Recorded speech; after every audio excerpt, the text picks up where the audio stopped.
Dalawang robot na maaaring makatulong sa mga panahon ng kalamidad ang naimbento ng ilang bata sa Bukawe, Bulacan. At dahil kapaki-pakinabang ang kanilang imbensyon, kinilala ito sa isang international competition. Narito ang report.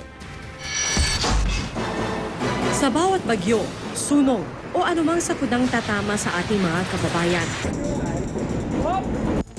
madalas nilang problema sa pagbangon ang maayos na mabahagian ng relief goods. Ngayon, meron na raw sagot dyan ang teknolohiya. Introducing AGAP o ang All-Around Goods Assistance Processor. Ang robot na ito maagap na nagbabalot ng relief goods gaya ng bigas, delata, noodles, kape, tubig at first aid kit. Para mapagana, ipapasok muna sa robot ang family card na ibibigay sa bawat pamilya.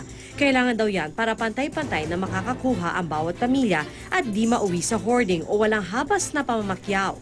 At ito mas nakatutuwa, imbensyon ito ng mga science whiz kid sa Bukawe, Bulacan. Iba po sa Philippines po, nahihirapan po yung sa distribution po ng relief goods. Kaya po ginawa po namin si AGAP para po ma-ensure na lahat po ng family sa isang barangay po masisiguradong makakatanggap po ng relief goods. Nagkakaroon po ng late na pagdating ng mga relief goods. So, konti po or bilang lang yung mga natutulungan.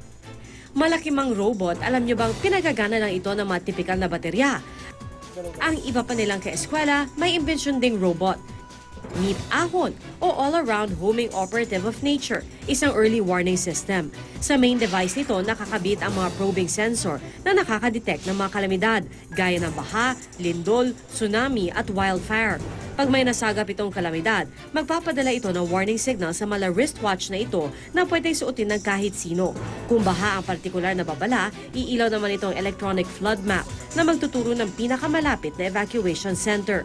Yung mga tendencies po na magkaroon pa po ng mga aksidente or para po malesen din yung mga bilang ng mga masamang pangyayari po.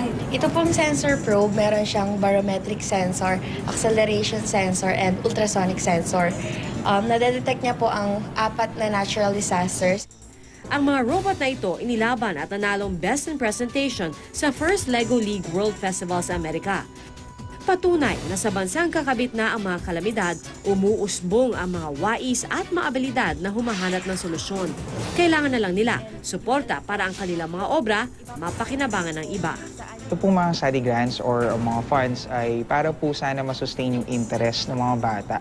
Kasi habang bata, maganda binubus mo na sila eh. So para matuto sila later on and hindi sila ma-discourage na wala kasi akong pera kaya di ako makapag-aral.